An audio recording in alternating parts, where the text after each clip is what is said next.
សូមស្វាគមន៍មកកាន់ Channel D-Rod Cooking ថ្ងៃនេះ Channel យើងខ្ញុំនឹងបង្ហាញលោកអ្នកពីសម្លម្ជូរត្រកួនត្រីកមុង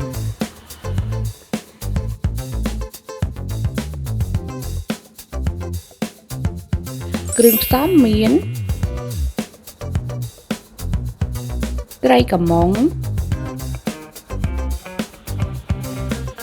ត្រកួនស្លឹកម្រះព្រៅម្ទេសខ្ទឹមប្រហុកអំបិលទុំស្ករសអំបិលប៊ីចេង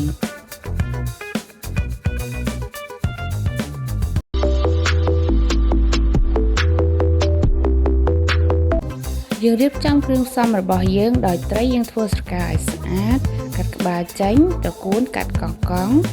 ចាប្រហុកយើងយកលាងទឹកចេញអំបិលទុំយើងដាក់ត្រាំទឹកឲ្យច្របាច់ចូលគ្រាប់ចេញយើងដាក់ដាំទឹកឲ្យពុះបន្ទាប់មកដាក់ខ្ទឹមសចូល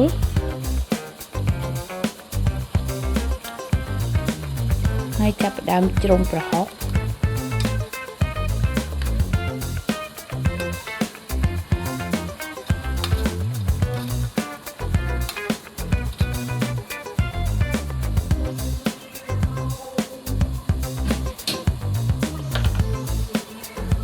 បន្ទាប់មកដាក់ស្ករសអំបិលប៊ីចេងចូល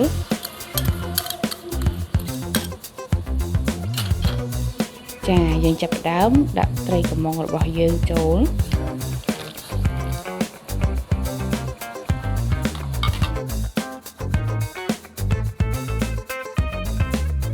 យើងដាក់ម្ទេសចូលចាបន្ទាប់មកយើងចាប់ផ្ដើមដាក់បន្លែត្រកួនរបស់យើងចូល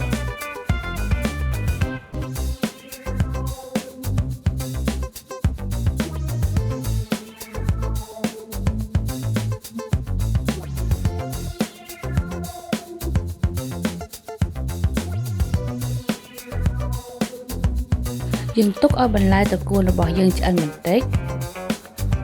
បន្ទាប់មកយើងចាប់ផ្ដើមដាក់ទឹកអំពិលទុំចូល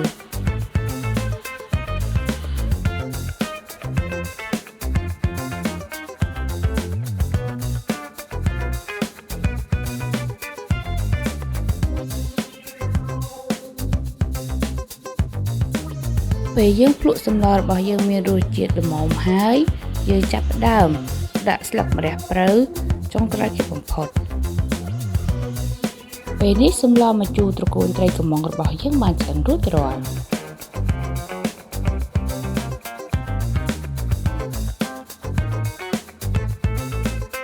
សូមចុច Subscribe និងសញ្ញារូបកណ្ដឹងដើម្បីទទួលបានវីដេអូថ្មីៗពី Channel យើងខ្ញុំ